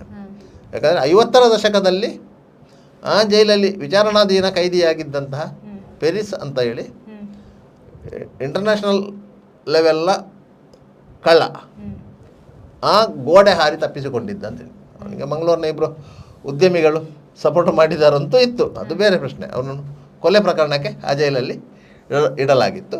ಅವನು ಅಲ್ಲಿಂದ ತಪ್ಪಿಸಿಕೊಂಡಿದ್ದ. ಅದರ ನಂತರ ಅವನನ್ನು ಮುಂಬೈನಲ್ಲಿ ಮತ್ತೊಮ್ಮೆ ಬಂಧಿಸಲಾಗಿತ್ತು. ಮತ್ತು ಅವನಿಗೆ ಇದೇ ಮಂಗಳೂರು ಜಿಲ್ಲಾ ಸೆಷನ್ಸ್ ನ್ಯಾಯಾಲಯದಲ್ಲಿ ಮರಣದಂಡನೆ ಶಿಕ್ಷೆ ವಿಧಿಸಲಾಗಿತ್ತು. ಮತ್ತು ಆ ಶಿಕ್ಷೆಯನ್ನು ಸುಪ್ರೀಂ ಕೋರ್ಟು ಅಮಾನತುಪಡಿಸಿ ಜೀವಾವಧಿ ಶಿಕ್ಷೆಗೆ ಇಳಿಸಿತ್ತು. ಈ ರೀತಿಯೆಲ್ಲ ಆಗಿತ್ತು, ಅದು ಪ್ರಶ್ನೆ ಬೇರೆ. ಅದರ ನಂತರದ ಇತ್ತೀಚಿನ ವರ್ಷಗಳಲ್ಲಿ ಈ ಜೈಲು ಕುಖ್ಯಾತಿ ಪಡೆದದ್ದು ಯಾಕಂತ ಹೇಳಿದರೆ ಅಲ್ಲಿ ಡಬಲ್ ಮರ್ಡರ್ ಆದಾಗ ಆ ಸಂದರ್ಭದಲ್ಲಿ ಕೊಲೆಗೀಡಾದವನು ಮಾಡೂರು ಯೂಸುಫ್, ಅವನೊಟ್ಟಿಗೆ ಗಣೇಶ್ ಶೆಟ್ಟಿ ಅಂತೇಳಿ. ಗಣೇಶ್ ಶೆಟ್ಟಿ ಮೂಲತಃ ದಕ್ಷಿಣ ಕನ್ನಡ ಜಿಲ್ಲೆಯವನೇ. ಇಲ್ಲಿ ಯಾವುದೋ ಒಂದು ಪ್ರಕರಣಕ್ಕೆ ಸಂಬಂಧಿಸಿದಂತೆ ಈ ಆರೋಪಿಯಾಗಿ ಈ ಜೈಲಲ್ಲಿದ್ದ. ಅವನ ಬೇರೆ ಬೇರೆ ಕೇಸುಗಳು ಬೇರೆ ಬೇರೆ ಕಡೆಗಳಿತ್ತು. ಬಾಂಬೆಯಲ್ಲಿತ್ತು, ನೇಪಾಳದ. ಅವನು ಅರೆಸ್ಟ್ ಮಾಡಿದ್ದೆ ನೇಪಾಳದಲ್ಲಿ. ಅರೆಸ್ಟ್ ಮಾಡಿ ಅವನು ಡೆಪಾರ್ಟ್ ಮಾಡಿಕೊಂಡದ್ದೇ ನೇಪಾಳದಿಂದ. ಯಾಕಂದರೆ ಅವನು ಡಿ ಕಂಪನಿಗೆ ಸಂಬಂಧಪಟ್ಟಂಥ ಅಂದರೆ ದಾವೂದ್ ಇಬ್ರಾಹಿಂ ಕಂಪನಿಗೆ ಸಂಬಂಧಪಟ್ಟಂತಹ ಕೆಲವು ಅಪರಾಧಗಳಲ್ಲಿ ಅವ ಭಾಗಿಯಾಗಿದ್ದಂಥ ಆರೋಪಿ. ಅವನನ್ನು ಮಂಗಳೂರಿನ ಒಂದು ಯಾವುದೋ ಒಂದು ಪ್ರಕರಣಕ್ಕೆ ಸಂಬಂಧಿಸಿದಂತೆ ಇಲ್ಲಿಗೆ ಕರ್ಕೊಂಡು ಬಂದು ಈ ಜೈಲಲ್ಲಿ ಇಟ್ಟಿದ್ದರು. ಆದ್ದರಿಂದಾಗಿ ಅವನು ಮಾಡೂರು ಯೂಸುಫನೊಟ್ಟಿಗೆ ಇದ್ದ. ಮಾಡೂರು ಯೂಸುಫು ಸಹ ಡಿ ಕಂಪನಿಯೊಂದಿಗೆ ಸಂಪರ್ಕ ಹೊಂದಿದ್ದ ಅಂತ ಆರೋಪ ಆತನ ಮೇಲೆ ಇತ್ತು. ಯಾಕಂತ ಹೇಳಿದರೆ ಆತ ದುಬೈಗೆ ಹೋಗಿ ಸೆಟ್ಲಾಗಿದ್ದಂಥ ಸಂದರ್ಭದಲ್ಲಿ ಅವನಿಗೆ ಆ ಸಂಪರ್ಕ ಬಂದಿತ್ತು ಅಂತೇಳಿ. ಯಾಕಂದರೆ ಇಲ್ಲಿ ಕ್ರಿಮಿನಲ್ ಪ್ರಕರಣಗಳಲ್ಲಿ ಒಳಗೊಂಡು ಇಲ್ಲಿ ಜೈಲಲ್ಲಿದ್ದು ಜಾಮೀನಿನ ಮೇಲೆ ಬಿಡುಗಡೆಗೊಂಡು ಡೂಪ್ಲಿಕೇಟ್ ಪಾಸ್ಪೋರ್ಟಲ್ಲಿ ಆತ ದುಬೈಗೆ ಹೋಗಿ ಸೆಟ್ಲಾಗಿದ್ದ. ಅಲ್ಲಿಂದ ಇಲ್ಲಿನ ಅಂಡರ್ವರ್ಲ್ಡನ್ನು, ಮಂಗಳೂರಿನ ಅಂಡರ್ವರ್ಲ್ಡನ್ನು ನಿಯಂತ್ರಿಸಲಿಕ್ಕೆ ಪ್ರಯತ್ನ ಪಡ್ತಾ ಇದ್ದ. ಮಾಡೂರು ಯೂಸುಫ್ ಸುರಿನ ಮೊದಲ ಬಾರಿಗೆ ಜೈಲಿಗೆ ಹೋಗಿರೋದು ಒಂದು ಕೊಲೆ ಪ್ರಕರಣಕ್ಕೆ ಸಂಬಂಧಿಸಿದಂತೆ ಉಳ್ಳಾಲದಲ್ಲಿ ನಡೆದಿತ್ತು. ನರಸಿಂಹ ಶೆಟ್ಟಿಗಾರ್ ಯಾನೆ ಶಿವ ಅಂತೇಳಿ ಒಬ್ಬ ರಿಕ್ಷಾ ಡ್ರೈವರ್ನ ಮರ್ಡರ್. ಆ ಪ್ರಕರಣದಲ್ಲಿ ಮಾಡೂರು ಯೂಸುಫನ್ನು ಪೊಲೀಸರು ಬಂಧಿಸಿದ್ರು. ಅದು ನೇರವಾಗಿ ಆ ಕೃತ್ಯ ನಡೆದದ್ದು ಕಮ್ಯುನಲ್ ಬೇಸಲ್ಲಿ ನಡೆದದ್ದು. ಅರೇಕಳದ ಹುಡುಗನೊಬ್ಬನನ್ನು, ರಿಕ್ಷಾ ಡ್ರೈವರನ್ನು ಧಕ್ಕೆಯಿಂದ ಬಾಡಿಗೆಗೆ ಕರ್ಕೊಂಡೋಗಿ ಮಾರ್ಗನ್ಸ್ ಗೇಟ್ನ PL ಗೇಟ್ ಬಳಿ ಕೊಂದ ಪ್ರಕರಣಕ್ಕೆ ರಿವೆಂಜ್ ಆಗಿ ಶಿವಯ್ಯನೇ ನರಸಿಂಹ ಶೆಟ್ಟಿಗಾರನ್ನು ಕೊಲೆ ಮಾಡಿರುವಂಥದ್ದು. ತದನಂತರ ಆತನನ್ನು ಆ ಭೂಗತಲೋಕ ಅವನನ್ನು ಒಂದು ಲೀಡರಾಗಿ ಗುರುತಿಸಿತು. ಆತನಿಗೊಂದು ಕದರ ಬಂತು. ಇಲ್ಲದ್ರೆ ಒಂದು ಸಾಮಾನ್ಯವಾಗಿ ಒಂದು ಮಾಡೂರಲ್ಲಿ ಎಲೆಕ್ಟ್ರಿಕ್ ಕಾಂಟ್ರಾಕ್ಟ್ ಕೆಲಸ ಮಾಡ್ತಿದ್ದಂಥ ಯೂಸುಫು, ಅದರಲ್ಲಿ ಆ ಕೊಲೆಯಲ್ಲಿ ಆತನ ಪಾತ್ರ ಏನಿದೆ ಅಂದರೆ ಅವರಿಗೆ ಕೊಂಡೋಗಿ ಅವರಿಗೆ ಉತ್ತೇಜನ ಕೊಟ್ಟಿದ್ದ ಮತ್ತು ವ್ಯಾಪಾರಗಳನ್ನು ತಂದು ಕೊಟ್ಟಿದ್ದ ಅಂತ ಹೇಳಿ ಅವನ ಮೇಲೆ ಇದ್ದ ಆರೋಪ. ಅದ ನಂತರ ಆ ಪ್ರಕರಣದಲ್ಲಿ ಜಾಮೀನಿನ ಮೇಲೆ ಬಿಡುಗಡೆಗೊಂಡಾಗ ಆತನಿಗೆ ಬೇರೆ ಬೇರೆ ಸಂಪರ್ಕಗಳು ಬಂತು. ದುಬೈಗೆ ಹೋದ. ದುಬೈಗೆ ಹೋಗಿ ಅಲ್ಲಿಂದ ಇಲ್ಲಿನ ಸಂಪರ್ಕವನ್ನು ಬಳಸಿಕೊಂಡು ಇಲ್ಲಿ ಬೇರೆ ಬೇರೆ ಕೃತ್ಯಗಳನ್ನು ಎಸಗುವಲ್ಲಿ ಅವನು ಫೈನಾನ್ಷಿಯಲ್ ವ್ಯವಸ್ಥೆ ಮಾಡಿದ ಎನ್ನುವಂಥ ಆರೋಪಗಳಿತ್ತು. ಅದರಿಂದಾಗಿ ಅದೇ ಮತ್ತು ದುಬೈನಿಂದ ಪುನಃ ಊರಿಗೆ ಬಂದವನನ್ನು ಪೊಲೀಸರು ಹಿಡಿದು ಜೈಲಿಗೆ ಕಳಿಸಿದ್ರು. ಆಗ ಇವನೊಟ್ಟಿಗೆ ಈ ಗಣೇಶ್ ಶೆಟ್ಟಿ ಇವನ ಸೆಲ್ಲಲ್ಲಿದ್ದು, ಅದು ಹಳೆ ಜೈಲಲ್ಲಿ, ಹೊಸ ಜೈಲಲ್ಲೆಲ್ಲ ಹಳೆ ಜೈಲಲ್ಲಿ ಇದ್ದದ್ದು. ಆ ಸಂದರ್ಭದಲ್ಲಿ ಅದೇ ಜೈಲಲ್ಲಿ ಆಕಾಶ ಭಾನು ಶರಣ್ ಮತ್ತು ಇತರರೆಲ್ಲ ಇದ್ದರು. ಇವನ ಮತ್ತು ಶರಣ್ ತಂಡದ ಮಧ್ಯೆ ಗಲಾಟೆಗಳಾಗ್ಬೋದು ಅಂತೇಳಿ ಈ ಶರಣ್ಣನ್ನು ಶಿವಮೊಗ್ಗ ಜೈಲಿಗೆ ಶಿಫ್ಟ್ ಮಾಡಿದರು. ಅದು ಶರಣ್ನ ಒಟ್ಟಿಗಿದ್ದವರಿಗೆ ಸ್ವಲ್ಪ ಕೋಪ ತರಿಸಿತು. ಇವನಿಂದಾಗಿ ನಮ್ಮ ಶರಣನನ್ನು ಬೇರೆ ಜೈಲಿಗೆ ಶಿಫ್ಟ್ ಮಾಡಿದರು ಅಂತ ಹೇಳಿ. ಅದಕ್ಕಾಗಿ ಇವನ ಮೇಲೆ ಒಂದು ಪ್ಲ್ಯಾನ್ ಮಾಡಿದರು. ಅದಕ್ಕೆ ಕೆಲವರು ಸಹಕಾರ ನೀಡಿದರು. ಅದಕ್ಕೆ ಒಂದು ಚೂರಿಯನ್ನು ಸಹ ಒಂದು ವಿಶೇಷವಾಗಿ ತಯಾರಿ ಮಾಡಲಾಗಿತ್ತು. ಅಲ್ಲ, ಹೊರಗಿಂದ ಮಾಡಿ ಅದನ್ನು ಒಳಗೆ ಕಳಿಸಿದರು ಇರುವಂಥದ್ದು. ಅದರಿಂದ ಅದು ಇಸ್ ಎ ಪ್ಲ್ಯಾನ್ಡ್ ಮರ್ಡರ್. ಆ ಸಂದರ್ಭದಲ್ಲಿ ಅವನೊಟ್ಟಿಗಿದ್ದ ಅವನನ್ನು ಬಚಾವ್ ಮಾಡಲಿಕ್ಕೆ ಗಣೇಶ್ ಶೆಟ್ಟಿ ಅಡ್ಡ ಬಂದ. ಗಣೇಶ್ ಶೆಟ್ಟಿಗೂ ಪೆಟ್ಟು ಬಿತ್ತು. ಇಬ್ಬರು ಡೆತ್ ಆದ. ಅದು ಬೆಳಗ್ಗೆ ಆಗಿದೆ, ಸರ್ 6:30-7 ಗಂಟೆ ಹೊತ್ತಿಗೆ ಆಗಿರುವಂಥ ಘಟನೆ. ಅದಾದ ನಂತರ ಜೈಲಿನಲ್ಲಿ ಹಲವು ಹಲ್ಲೆ ಪ್ರಕರಣಗಳು ನಡೆದಿದೆ. ಅದರಿಂದ ಕೆಲವರು ಗಂಭೀರವಾಗಿ ಗಾಯಗೊಂಡು ಆಸ್ಪತ್ರೆಗೆ ದಾಖಲಾದದ್ದಿದೆ. ಈ ಸಂಬಂಧ ಬರ್ಕೆ ಪೊಲೀಸ್ ಸ್ಟೇಷನಲ್ಲಿ ಕೇಸು ದಾಖಲಾದದ್ದಿದೆ. ಆದರೆ ಇಲ್ಲಿ ಸಮಸ್ಯೆ ಆಗ್ತದೆ ಏನಂತ ಹೇಳಿದರೆ, ಈ ಜೈಲಿನ ಒಳಗೆ ವಿಚಾರಣಾಧೀನ ಕೈದಿಗಳು ಗಲಾಟೆ ಮಾಡಿಕೊಂಡು, ಹೊಡೆದಾಟ ಮಾಡಿಕೊಂಡು ಗಾಯಗಳಾದರೆ ಅವ್ರನ್ನ ಆಸ್ಪತ್ರೆಗೆ ಸೇರಿಸಿದಂಥ ಸಂದರ್ಭದಲ್ಲಿ ಸಹಜವಾಗಿ ಅದು ಪೊಲೀಸ್ ಕೇಸ್ ಆಗುತ್ತೆ. ಈ ಪೊಲೀಸ್ ಕೇಸ್ ಆದರೆ ಅವರನ್ನು ಪೊಲೀಸರು ಕಸ್ಟಡಿ ಪಡೆದುಕೊಂಡು ವಿಚಾರಣೆ ಮಾಡಿ ಪುನಃ ನ್ಯಾಯಾಲಯಕ್ಕೆ ಹಾಜರು, ಬೇರೆ ಒಂದು ಪ್ರಕರಣ ದಾಖಲಾಗಿರುವುದರಿಂದ. ಆದರೆ ಅವರ ಮೇಲೆ ನಿಯಂತ್ರಣ ಮಾಡಲಿಕ್ಕೆ ಸಾಧ್ಯ ಆಗುವುದಿಲ್ಲ ಪೊಲೀಸರಿಗೆ. ಇದರಿಂದಾಗಿ ಕೈದಿಗಳಿಗೆ ಒಂದು ಮನೋಬಲ ಏನಿರ್ತದಂತ ಹೇಳಿದರೆ, ಜೈಲಲ್ಲಿ ನಮ್ಮನ್ನು ಕೇಳುವವರು ಯಾರೂ ಇಲ್ಲ ಅಂತ. ನಾವು ವಿಚಾರಣಾಧೀನ ಕೈದಿಗಳು, ನಮ್ಮನ್ನು ಕೇಳುವವರು ಯಾರೂ ಇಲ್ಲ, ಪೊಲೀಸರು ನಮ್ಮನ್ನು ಮುಟ್ಟುವಾಗಿಲ್ಲ. ಈ ಕೈದಿಗಳು, ಈ ರೌಡಿಗಳು ಯಾರೇ ಆಗಲಿ ಪೊಲೀಸರಿಗೆ ಹೆದರುವುದು ಕಾನೂನಿಗೆ ಅಲ್ಲ. ಅವರು ಕೇಸ್ ಹಾಕ್ತಾರೆ, ನ್ಯಾಯಾಲಯಕ್ಕೆ ಹಾಜರುಪಡಿಸ್ತಾರೆ, ಜೈಲಿಗೆ ಕಳಿಸ್ತಾರೆ ಎನ್ನುವ ಕಾರಣಕ್ಕೂ ಅಲ್ವೇ ಅಲ್ಲ. ಪೊಲೀಸರು ಪೊಲೀಸ್ ಸ್ಟೇಷನಲ್ಲಿ ಒಂದು ಟ್ರೀಟ್ಮೆಂಟ್ ಕೊಡ್ತಾರಲ್ಲ, ಅದಕ್ಕೆ ಮಾತ್ರ ಈ ರೌಡಿಗಳಾಗಲಿ, ಕಳ್ಳರಾಗಲಿ, ವಂಚಕರಾಗಲಿ ಯಾರೇ ಆದರೂ ಹೆದರುವುದು. ಜೈಲಿನ ಒಳಗೆ ಹೋದರೆ ಆ ಹೆದರಿಕೆ ಇಲ್ಲ. ಜೈಲಿನ ಒಳಗೆ ಹೋದರೆ ಹೆದರಿಕೆ ಇರುವುದೇನು, ಬೇರೆ ಕೈದಿಗಳು ತೊಂದರೆ ಮಾಡ್ತಾರೆ ಅಂತ ಮಾತ್ರ. ಅಂತ ತೊಂದರೆ ಆದದ್ದು ಇದೆ. ಜೈಲಿನಲ್ಲಿರುವಂಥ ಬಲಾಢ್ಯ ಕೈದಿಗಳು ಏನು ಮಾಡ್ತಾರೆ ಅಂತ ಹೇಳಿದರೆ ಹಣ ತರಿಸಿ ಕೊಡುವಂಥ ಒತ್ತಡ ಹೇರುವುದು ಇದೆ ಕೈದಿಗಳಿಗೆ, ಇಲ್ಲ ಹೊಡೆಯುವುದು ಇದೆ. ಅದರಲ್ಲಿ ಯಾರಿಗಾದರೂ ಹೊಡೆತ ಜಾಸ್ತಿಯಾಗಿ ಅವನು ಆಸ್ಪತ್ರೆಗೆ ಸೇರುವಂಥ ಪ್ರಸಂಗ ಬಂದರೆ ಮಾತ್ರ ಅಲ್ಲಿ ಸ್ವಲ್ಪ ನಿಯಂತ್ರಣಕ್ಕೆ ಬರೋದು, ಇಲ್ಲ ನಿಯಂತ್ರಣಕ್ಕೆ ಬರೋದಿಲ್ಲ. ಮತ್ತೊಂದು ಅಂದರೆ ಜೈಲಿನ ಒಳಗೆ ನಿಮಗೆ ಎಲ್ಲ ರೀತಿಯ ಫೆಸಿಲಿಟಿಗಳು ಸಿಗ್ತದೆ. ಹೆಂಡ ಮತ್ತು ಹೆಣ್ಣು ಎರಡು ಬಿಟ್ಟು ಬೇರೆ ಎಲ್ಲ ಫೆಸಿಲಿಟಿಗಳು ಅಲ್ಲಿ ಸಿಗ್ತದೆ. ಯಾಕಂದರೆ ಹೊರಗಿಂದ ಸಪ್ಲೈ ಮಾಡ್ತಾರೆ. ಇತ್ತೀಚೆಗೆ ಗಾಂಜಾ ಮತ್ತು ಇತರ ಮೊಬೈಲು ಇದೆಲ್ಲ ಎಲ್ಲವೂ ಇಲ್ಲ, ಆದರೂ ಅಲ್ಲಿ ಮೊಬೈಲ್ ಒಳಗೆ ಹೋಗುತ್ತೆ, ಸಿಮ್ ಇರ್ತದೆ, ಎಲ್ಲವಿದೆ. ವಿಶೇಷ ಅಂದರೆ ಜೈಲಿಗೆ ಜಾಮರ್ ಹಾಕಿದ್ದಾರೆ. ಸುತ್ತಮುತ್ತಲಿನ ಪ್ರದೇಶಗಳಿಗೆ ಮಾತ್ರ ಡಿಸ್ಟರ್ಬೆನ್ಸ್ ಇದೆ ಹೊರತು ಜೈಲಿನ ಒಳಗೆ ಡಿಸ್ಟರ್ಬೆನ್ಸ್ ಇಲ್ಲ. ಇವತ್ತಿಗೂ ಜೈಲಿನ ಒಳಗಿನಿಂದ ಕೆಲವರಿಗೆ ಫೋನು ಬರುವಂತಹ ಪರಿಪಾಠ ಇದೆ. ನಾಳೆ ಇಂಥದ್ದು ತರಿಸಬೇಕು, ಕಳಿಸಬೇಕು, ಅದು ಸಹ ಇಂಥ ಹೋಟೆಲ್ನಿಂದಲೇ ಕಳಿಸಬೇಕು, ಇದನ್ನು ಹೇಳುವವರು ಇದ್ದಾರೆ. ನಾಳೆ ಇಂಥವ ಬರಬೇಕು ನನ್ನನ್ನು ಮೀಟ್ ಮಾಡಲಿಕ್ಕೆ ಅಂತೇಳಿ ಇಂತಹ ವ್ಯವಸ್ಥೆಗಳು ಈಗಲೂ ಇದೆ, ಇಲ್ಲಂತೇನಿಲ್ಲ. ಈಗ ಜೈಲಧಿಕಾರಿಗಳು ಹೇಳ್ಬೋದು, ಇಲ್ಲ ನಾವು ಮೊಬೈಲ್ ಜಾಮರ್ ಹಾಕಿದರೆ ಇಲ್ಲಿ ಮೊಬೈಲ್ ಆಪ್ರೇಟ್ ಆಗೋದಿಲ್ಲ ಅಂತೇಳಿ ಆಗ್ತಾ ಇದೆ. ಅಂದರೆ ಹೊರಗಿನವರಿಗೆ ಮಾತ್ರ ಇದರಿಂದ ಪ್ರಾಬ್ಲಮ್, ಜಾಮರಿಂದ ಹೊರಗಿನವರಿಗೆ ಮಾತ್ರ, ಜೈಲಿನ ಒಳಗಿದ್ದವರಿಗೆ ಏನಾಗೋದಿಲ್ಲ. ಯಾಕಂತ ಹೇಳಿದರೆ ಅದು ಈ ಅಧಿಕಾರಿಗಳ ಇದು. ಯಾಕಂದರೆ ಅಧಿಕಾರಿಗಳ ಮೊಬೈಲ್ ವರ್ಕ್ ಆಗಬೇಕಲ್ಲ, ನಿಮಗೆ ಅಧಿಕಾರಿಗಳ ಮೊಬೈಲ್ ವರ್ಕ್ ಆಗಬೇಕಲ್ಲ. ಅವರು ಲ್ಯಾಂಡ್ ಫೋನನ್ನೇ ಅವಲಂಬಿಸಿಕೊಂಡಿಲ್ಲಲ್ಲ, ಅವರ ಮೊಬೈಲ್ಗಳು ವರ್ಕ್ ಆಗಬೇಕಲ್ಲ. ಅದಕ್ಕೆ ಬೇಕಾಗಿ ಅವ್ರು ಏನು ಮಾಡ್ತಾರೆ ಅಂತ ಹೇಳಿದರೆ ಆ ಜಾಮರ್ನ ಸಿಸ್ಟಮನ್ನು ಆ ಪ್ರದೇಶವನ್ನು ಬಿಟ್ಟು ಇದು ಮಾಡ್ತಾರೆ, ಅಡ್ಜಸ್ಟ್ಮೆಂಟ್ ಮಾಡಿರ್ತಾರೆ. ಅದರಿಂದ ಒಳಗೆ ಸಿಗುತ್ತೆ, ಹೊರಗಿನವರಿಗೆ ಸಿಕ್ಕುವುದಿಲ್ಲ. ಇದನ್ನ ಬಿಲ್ಡಿಂಗ್ನವರಿಗೆ, ಆಚೆ ಬಿಲ್ಡಿಂಗ್ನವರಿಗೆ ಸಿಕ್ಕುವುದಿಲ್ಲ. ಸೂಪರ್ಡೆಂಟ್ರಿಗೆ ಮನೆಯಲ್ಲಿ ಸಿಕ್ಕುವುದಿಲ್ಲ, ಸೂಪರ್ಡೆಂಟ್ ಆಫೀಸ್ ಒಳಗೆ ಸಿಗ್ತದೆ ಮೊಬೈಲು. ಸೂಪರ್ಡೆಂಟ್ರಿಗೆ ಅವ್ರ ಎದುರಿಗೆ ಮನೆ ಇರೋದು, ಅಲ್ಲಿ ಸಿಕ್ಕಲ್ಲ ನಿಮಗೆ, ಸಬ್ ಜೈಲಿನ ಒಳಗೆ ಸಿಗುತ್ತೆ. ಅದರಿಂದಾಗಿ ಇದು. ಮತ್ತು ಸಬ್ ಜೈಲ್ ಅಂತ ಹೇಳಿದರೆ ಒಂದು ಲೆಕ್ಕದಲ್ಲಿ ಪರಿವರ್ತನಾ ಕೇಂದ್ರ ಆಗಬೇಕು ಅಂತ ಲೆಕ್ಕ ಇರೋದು.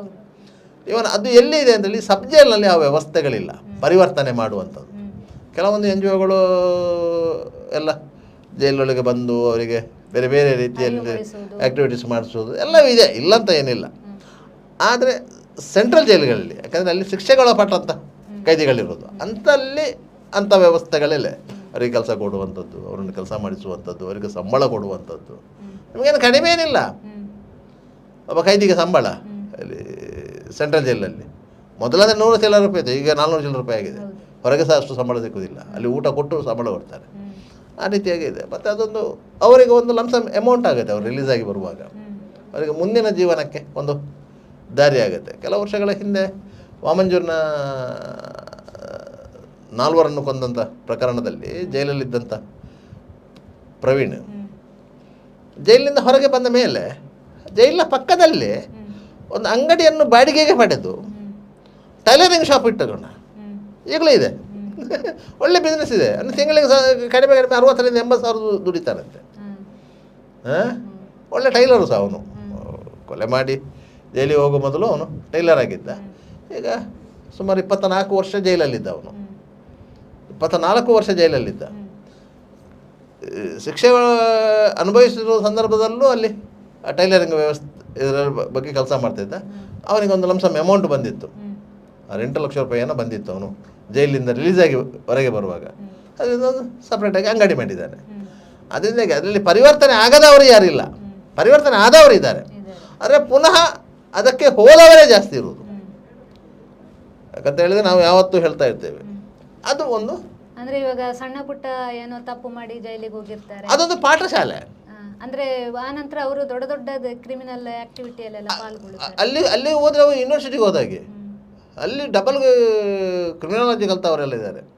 ನಿಮಗೆ ಒಬ್ಬ ಹೊಸ ವಕೀಲರಿಗಿಂತ ಹಳೆಯ ಅಪರಾಧಿ ಲೇಸು ಅಂತ ಹೇಳ್ತಾರೆ. ಒಬ್ಬ LLB ಕಲಿತು ಒಂದು ಯಾವುದೋ ಒಂದು ಸೀನಿಯರ್ ವಕೀಲರೊಟ್ಟಿಗೆ ಪ್ರಾಕ್ಟೀಸ್ ಆರಂಭಿಸಿ ಮತ್ತೆ ಅವನು ಸ್ವಂತ ಪ್ರಾಕ್ಟೀಸ್ ಮಾಡುವಂಥ ವಕೀಲನಿಗಿಂತ ಈ ಹಲವು ಪ್ರಕರಣಗಳಲ್ಲಿ ಒಳಗೊಂಡಿದ್ದಂತಹ ಕ್ರಿಮಿನಲ್ ಯಾರಿದ್ದಾರೆ ಅವನು ವಾಸಿ. ಯಾಕೆ ಇವನಿಗಿಂತ ಜಾಸ್ತಿ ಕಾನೂನಿನ ಜ್ಞಾನ ಅವನಿಗಿರ್ತದೆ. ಜೈಲಲ್ಲೇ ಓದಿ ಡಿಗ್ರಿ ಮಾಡಿಕೊಂಡು ಪೋಸ್ಟ್ ಗ್ರ್ಯಾಜುಯೇಷನ್ ಮಾಡಿದವರು ಇದ್ದಾರೆ. ಅದರ ಒಳಗೆ ಕೂತುಕೊಂಡು ನೀವು ಓದಿ ಅಲ್ಲಿ ಇರುವಂಥ ಕೈದಿಗಳ ಬಗ್ಗೆ ಒಂದು ಅಧ್ಯಯನ ಮಾಡಿ ಥೀಸಿಸ್ ಬರೆದ್ರೆ ನಿಮಗೆ ಯಾವುದಾದ್ರೂ ಒಂದು ವಿಷಯದಲ್ಲೇ PhD ಕೊಡ್ತದೆ. ಅಷ್ಟು ವಿಷಯಗಳಿರ್ತದೆ ಜೈಲಿನ ಒಳಗೆ.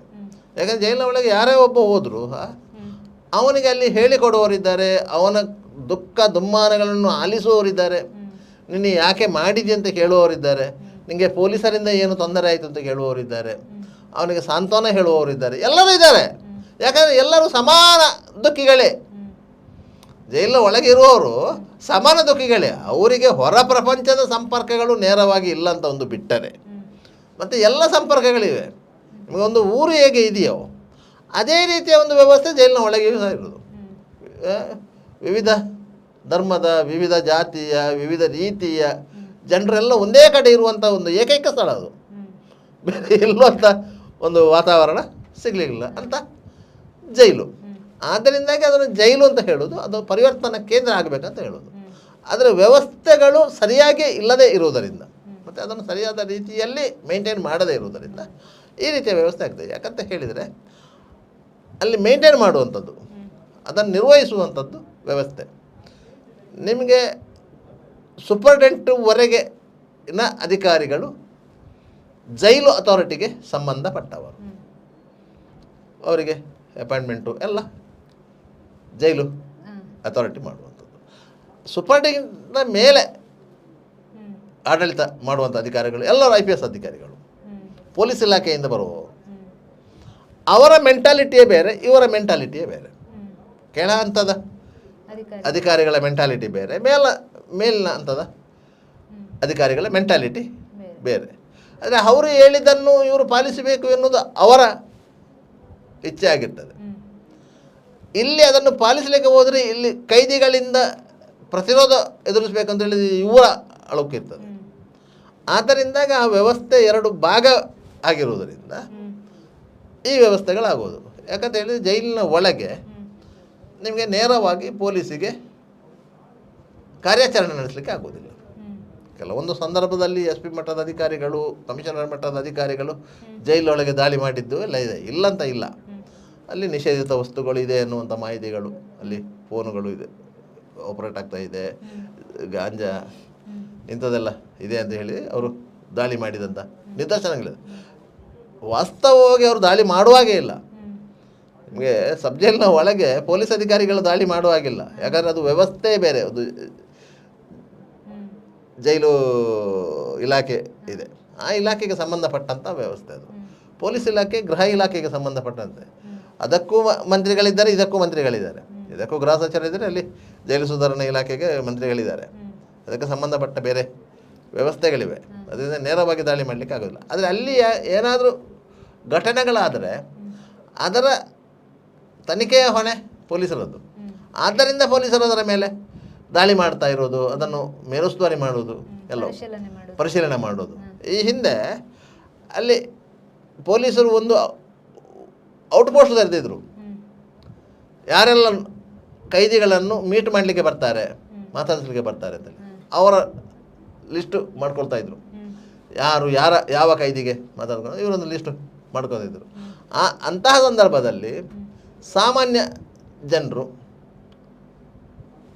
ಅಲ್ಲಿಗೆ ಹೋಗಲಿಕ್ಕೆ ಹೆದರ್ತಾ ಇದ್ರು. ಯಾಕಂದರೆ ಪೊಲೀಸರ ಕೈಯಲ್ಲಿ ಲಿಸ್ಟ್ ಸಿಗುತ್ತೆ ಅಂತೇಳಿ.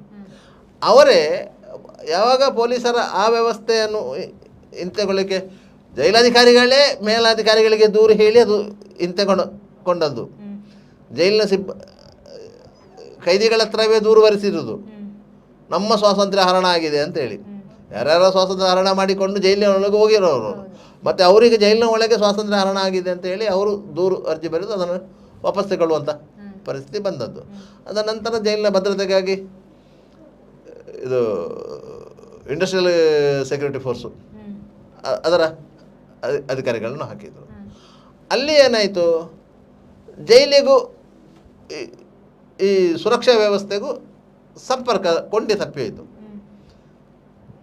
ಇವರು ಇಲಾಖೆಯೇ ಬೇರೆ, ಸೆಂಟ್ರಲ್ ಇಂಡಸ್ಟ್ರಿಯಲ್ ಸೆಕ್ಯೂರಿಟಿ ಫೋರ್ಸ್ ಅಂತ ಹೇಳಿ ಅದರ ಸಿಬ್ಬಂದಿಗಳು ಇರುವುದು ಎಲ್ಲಿ, ಜೈಲಿನ ಹೊರಗೆ ಭದ್ರತೆಗೆ. ಒಳಗೆ ಇರುವುದು ಜೈಲಿನ ಸಿಬ್ಬಂದಿಗಳು. ಇದು ಕೇಂದ್ರೀಯ ಪಡೆ, ಅದು ರಾಜ್ಯ ಪಡೆ, ಮತ್ತೆ ಲಿಂಕ್ ತಪ್ಪಿ ಹೋಯಿತು. ಇವರೇನು ಮಾಡ್ತಾರೆ ಅಂತ ಹೇಳಿದರೆ, ಅಲ್ಲಿ ಒಳಗೆ ಯಾವುದನ್ನು ವಸ್ತುಗಳನ್ನು ಕೊಂಡೋಗ್ಲಿಕ್ಕೆ ಬಿಡೋದಿಲ್ಲ, ಎಲ್ಲವನ್ನು ಚೆಕ್ ಮಾಡ್ತಾರೆ. ಒಬ್ಬ ಕೈದಿಯನ್ನು ಮೀಟ್ ಮಾಡಲಿಕ್ಕೆ ಬಂದರೆ ಆ ಕೈದಿಯನ್ನು ಆ ವಾರದಲ್ಲಿ ಇನ್ನೊಬ್ಬನಿಗೆ ಮೀಟ್ ಮಾಡಲಿಕ್ಕೆ ಬಿಡುವುದಿಲ್ಲ. ಒಬ್ಬ ಕೈದಿಯನ್ನು ಅವನ ಸ್ನೇಹಿತ ಒಂದು ಬಾರಿ ವಾರಕ್ಕೆ, ಮನೆಯವರು ಒಂದು ಬಾರಿ, ವಕೀಲರು ಯಾವ ಸಂದರ್ಭದಲ್ಲಿ ಬಂದು ಅವರಿಗೊಂದು ಸಪರೇಟಾಗಿ ಒಂದು ಕೋಣೆ ಇದೆ, ಆ ಕೋಣೆಯಲ್ಲಿ ಕೈದಿಯನ್ನು ಭೇಟಿ ಮಾಡ್ಬೋದು. ವಕೀಲರು ಮತ್ತು ಅವನ ವಕೀಲರು ಭೇಟಿ ಮಾಡ್ಬೋದು. ಇದನ್ನು ಈ ಭದ್ರತಾ ಸಿಬ್ಬಂದಿಗಳು ಕಟ್ಟುನಿಟ್ಟಾಗಿ ಪಾಲಿಸಿದರು. ಇದರಿಂದಾಗಿ ಒಳಗೆ ಕೈದಿಗಳಿಗೆ ಅಲ್ಲಿ ಅಸಹನೆ ಸೃಷ್ಟಿಯಾಯಿತು. ಇದೆಲ್ಲ ಅಧಿಕಾರಿಗಳು ನಮ್ಮನ್ನು ನಿಯಂತ್ರಿಸಿಕೆ ಮಾಡ್ತಿರುವಂಥ ಕುಯುಕ್ತಿಗಳು ಅಂತೇಳಿ. ಅವರು ನಿಯಂತ್ರಿಸುವುದು ಯಾಕಂತ ಹೇಳಿದರೆ ಅಲ್ಲಿ ಬೇರೆ ಯಾವುದೇ ಅಹಿತಕರ ಘಟನೆಗಳು ಆಗದೇ ಇರಲಿ ಅಂತೇಳಿ. ಯಾಕಂತ ಹೇಳಿದರೆ ಜೈಲಿನ ಒಳಗಿರುವಂತಹ ಕೈದಿಗಳು ಬೇರೆ ಬೇರೆ ನಮೂನೆಯ ಕೈದಿಗಳು. ಕಳ್ಳತನದ ಆರೋಪ ಹೊತ್ತುಕೊಂಡು ಬರ್ತಾರೆ, ದರೋಡೆ ಆರೋಪ ಹೊತ್ತುಕೊಂಡು ಬರ್ತಾರೆ, ಅತ್ಯಾಚಾರದಂಥ ಆರೋಪ ಹೊತ್ತುಕೊಂಡು ಬರ್ತಾರೆ, ಕೊಲೆ ಪ್ರಕರಣದಂಥ ಆರೋಪ, ಗ್ಯಾಂಗ್ ವಾರಿಗೆ ಸಂಬಂಧಪಟ್ಟವರು ಬರ್ತಾರೆ, ಬೇರೆ ಬೇರೆ ನಮೂನೆಯಲ್ಲಿ ಬರ್ತಾರೆ. ಯಾಕಂತ ಹೇಳಿ ಅವರನ್ನೆಲ್ಲ ಒಂದೇ ಕಡೆಯಲ್ಲಿ ಇಟ್ಟುಕೊಳ್ಳಲಿಕ್ಕೂ ಸಾಧ್ಯ ಆಗೋದಿಲ್ಲ. ನಿಮಗೆ ಅಲ್ಲಿ 2 ಬ್ಯಾರಕ್ಗಳಿವೆ, ಎ ಮತ್ತು ಬಿ ಅಂತೇಳಿ.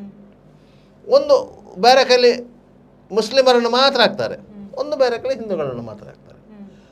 ಇಡೀ ದೇಶದ ಯಾವುದೇ ಜೈಲಲ್ಲಿ ಅಂಥ ಒಂದು LOC ಇಲ್ಲ, ಲೈನ್ ಆಫ್ ಕಂಟ್ರೋಲ್ ಅಂತ ನಾವು ಏನೇ ಹೇಳ್ತೇವೆ ಇಂಡಿಯಾ ಮತ್ತು ಪಾಕಿಸ್ತಾನದ ಮಧ್ಯೆ, ಅಂಥ ಒಂದು LOC ಮಂಗಳೂರು ಸಬ್ ಜೈಲಲ್ಲಿ ಮಾತ್ರ ಇರೋದು. ಸೂಕ್ಷ್ಮ ಪ್ರದೇಶ ಆದ ಕಾರಣ, ಸೂಕ್ಷ್ಮ ಪ್ರದೇಶ ಅಂತ ಒಂದು. ಎರಡನೇದು ಇಲ್ಲಿನ ಕೋಮು ಭಾವನೆಗಳು ಕೆರಳುವಂಥ.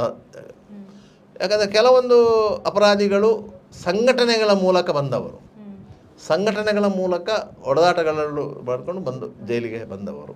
ಅದೇ ರೀತಿ 2 ಕೋಮಿನಲ್ಲಿದ್ದಾರೆ. ಈಗ ಸುಹಾಸ್ ಶೆಟ್ಟಿಯ ಹತ್ಯೆಯ ಪ್ರಕರಣದ ಆರೋಪಿಗಳನ್ನು ನೀವು ಈ ಜೈಲಲ್ಲಿ ಇಟ್ಟುಕೊಳ್ಳಿಕ್ಕೆ ಸಾಧ್ಯವೇ ಇಲ್ಲ.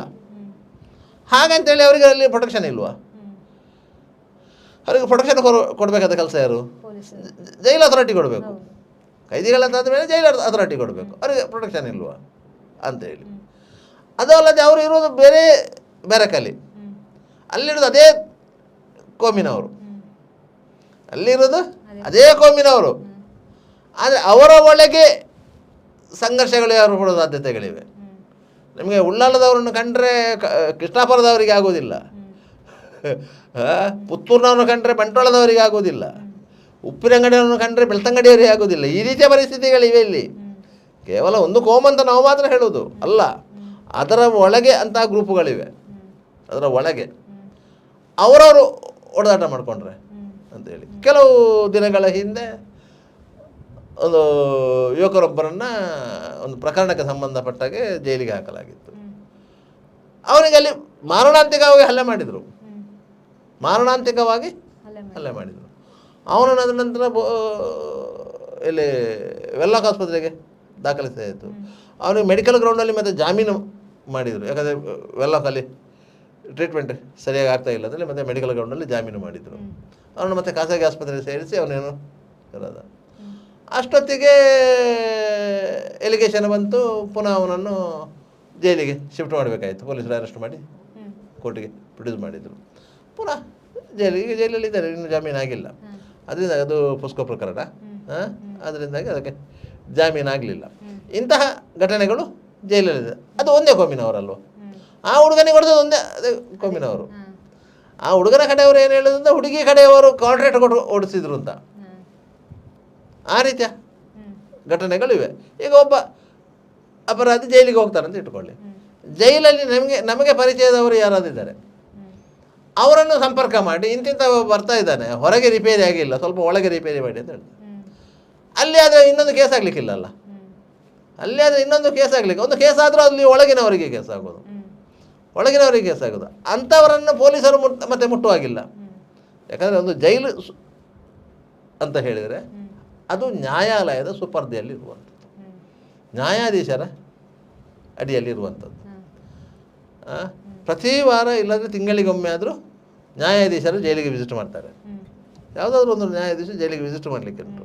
ವಿಸಿಟ್ ಮಾಡಿ ಎಲ್ಲ ಕೈದಿಗಳೊಟ್ಟಿಗೆ ಆರಾಮಾಗಿ ಮಾತಾಡಿ ಅಲ್ಲಿ ಏನು ಕುಂದು ಕೊರತೆಗಳಿದೆ ಇದನ್ನೆಲ್ಲ ಕೇಳಲಿಕ್ಕಿದೆ. ಬೇರೆ ಬೇರೆ NGOಗಳು ಅಲ್ಲಿ ಬರ್ತಾರೆ ಕೈದಿಗಳ ಯೋಗಕ್ಷೇಮ ವಿಚಾರಿಸಲಿಕ್ಕೆ ಅಂತೇಳಿ. ಆ ರೀತಿಯ ವ್ಯವಸ್ಥೆಗಳು ಇವೆ. ಅಷ್ಟು ವ್ಯವಸ್ಥೆಗಳು ಇದ್ದೂ ಸಹ ಇಂತಹ ಘಟನೆಗಳಾಗ್ತದೆ. ಯಾಕಂತ ಹೇಳಿದರೆ ಅದು ಆ ಕ್ಷಣದ ರೋಷ ಉಕ್ಕುವುದು. ಒಂದು ಸಂಘಟನೆಯಲ್ಲಿದ್ದ ಮೇಲೆ ಸಂಘಟನೆಗಾಗಿ ಕೆಲಸ ಮಾಡಿದಂಥ ಒಂದು ಯುವಕನನ್ನು ಮತ್ತೊಂದು ಸಂಘಟನೆಯವರು ಹೊಡೆದಿದ್ದಾರಂತಾದ ಮೇಲೆ ಅದು ಪರಸ್ಪರವಾಗಿ ದ್ವೇಷ ಭಾವನೆ ಕೆರಳಿಸ್ತದೆ. ಇಲ್ಲಿ ಆಗಿರೋದು ಅಷ್ಟೇ. ಈ ಹಿಂದೆ ಆದಂತಹ ಘಟನೆಗಳಿಗೂ ಇದಕ್ಕೂ ಏನು ವ್ಯತ್ಯಾಸಗಳಿಲ್ಲ. ಇಲ್ಲಿ ಏನಾಯಿತು, ಈ ಸೊಸೈಟಿ ಅಂತ ನನಗೆ ಅಲ್ಲಿ ಪೊಲೀಸರ ಮಿಸ್ಟೇಕ್ ಇದೆ, ಪೊಲೀಸರ ಮಿಸ್ಟೇಕ್ ಇದೆ. ಎಷ್ಟು ಬೇಕೋ ಅಷ್ಟಕ್ಕೆ ಮಾತ್ರ ಅವಕಾಶ ಕೊಡಬೇಕು, ಹೊರತು ಬೇರೆ ಅವಕಾಶ ಕೊಡಬಾರ್ದಿತ್ತು. ಬೇರೆ ಅವಕಾಶ ಕೊಡಲಿಕ್ಕೆ, ಯಾಕಂದರೆ ಅವನನ್ನು ಮತ್ತೊಬ್ಬ ಕೈದಿಯನ್ನು ಮಾತಾಡಿಸ್ಲಿಕ್ಕೆ ಹೋಗುವಂಥ ಅವಕಾಶ ಕೊಡಬಾರ್ದಿತ್ತು. ಕೊಟ್ಟದ್ರಿಂದ ಈ ಘಟನೆ ಆಗಿರೋದು. ಆದ್ದರಿಂದ ಇದರ ಮೇಲೆ ಏನಾದರೂ ಕ್ರಮ ಆಗೋದಿದ್ದರೆ ಆ ಬೆಂಗಾವಲು ಪೊಲೀಸರ ಮೇಲೆ ಕ್ರಮ ಆಗಬೇಕು. ಯಾಕಂದರೆ ಅವರು CR ಪೊಲೀಸರಲ್ಲ, ಅವರು ಬಸವ ಠಾಣೆಯ ಪೊಲೀಸರೇ. ಅವರೇ ಅವನನ್ನು ಕೋರ್ಟಿಗೆ ಪ್ರೊಡ್ಯೂಸ್ ಮಾಡಿರೋದು, ಅವರೇ ಕೊಂಡೋಗಿ ಜೈಲಿಗೆ ಬಿಡಬೇಕು, ಅವರೇ ಕೊಂಡೋಗಿ ಅವನನ್ನು ಮೈಸೂರು ಜೈಲಿಗೆ ಬಿಡಬೇಕು. ಇನ್ನೊಂದು ಸಾರಿ ಅವನನ್ನು ಪುನಃ ಮೈಸೂರು ಜೈಲಿಂದ ಕರ್ಕೊಂಡು ಬರೋದು ಇವರೇ ಹೋಗಿ ಅಲ್ಲಿಂದ ಕರ್ಕೊಂಡು ಬರಬೇಕು. ಇದೆಲ್ಲ ಸಿಸ್ಟಮ್ ಇದೆ. ನೀವು ಜೈಲಿಗೆ ಒಮ್ಮೆ ಪೊಲೀಸರು ಬಿಟ್ಟ ಮೇಲೆ ಪೊಲೀಸರ ಜವಾಬ್ದಾರಿ ಮುಗಿಯುತ್ತದೆ. ಅದರ ನಂತರ ಆ ಕೈದಿಗಳ ಜವಾಬ್ದಾರಿಯನ್ನು ಜೈಲು ಅಥಾರಿಟಿ ನೋಡ್ಕೋಬೇಕು. ಅವರನ್ನು ಹೊರಗೆಲ್ಲಿಗಾದರೂ ಕರ್ಕೊಂಡು ಹೋಗೋದಿದ್ದರೆ ಜೈಲು ಅಥಾರಿಟಿ CR ಪೊಲೀಸರ ನೆರವು ತಗೊಳ್ಬೇಕು. ಸಿಟಿ ಆರ್ಮಡ್ ರಿಸರ್ವ್ ಅಂತ ಏನಿದೆ ಆ ಪೊಲೀಸರ ನೆರವು ತಗೊಳ್ಬೇಕು. ಯಾಕಂದರೆ ಒಂದು 40 ಮಂದಿ ಸಿಟಿ ಆರ್ಮಡ್ ರಿಸರ್ವ್ ಪೊಲೀಸರನ್ನು ಈ ಕೈದಿಗಳ ಮೇಲುಸ್ತುವಾರಿಗಾಗಿಯೇ ಜೈಲಿಗೆ ಕೊಡಲಾಗಿದೆ. ಅವರೇ ಅದನ್ನು ಡ್ಯೂಟಿ ಚೇಂಜ್ ಮಾಡ್ತಾ ಇರ್ತಾರೆ.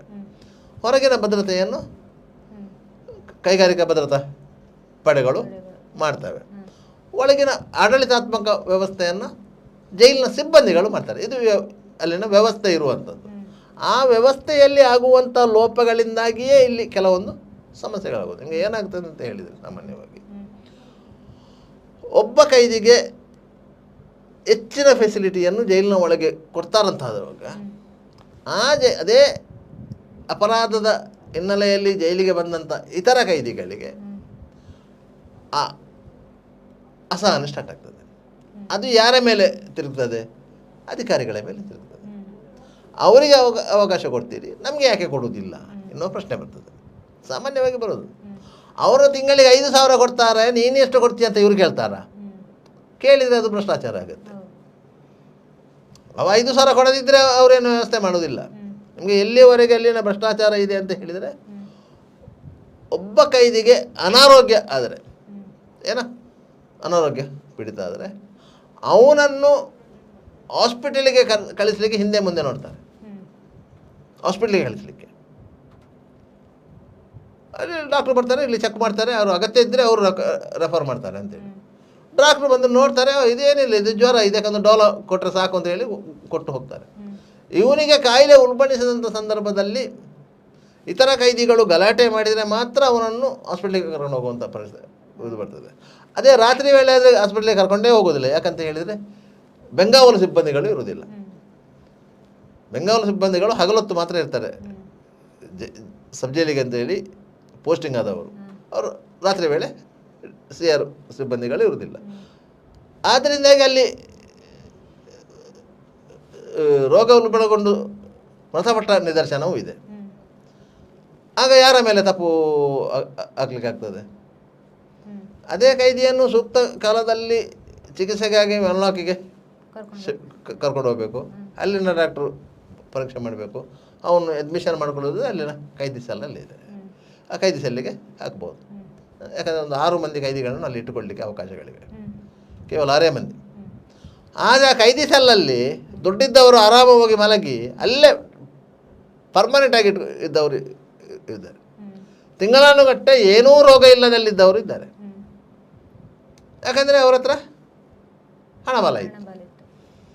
ಯಾಕಂದರೆ ಕೇಳಿದರೆ ಹೇಳ್ಬೋದಲ್ಲ, ಜೈಲು ಉಳ್ಳೇರ ಅಜ್ಜಪ್ಪ ಆರು ಎಲ್ಲ ಆಸ್ಪತ್ರೆ ಉಳ್ಳೇರ ಅಂತೇಳಿ.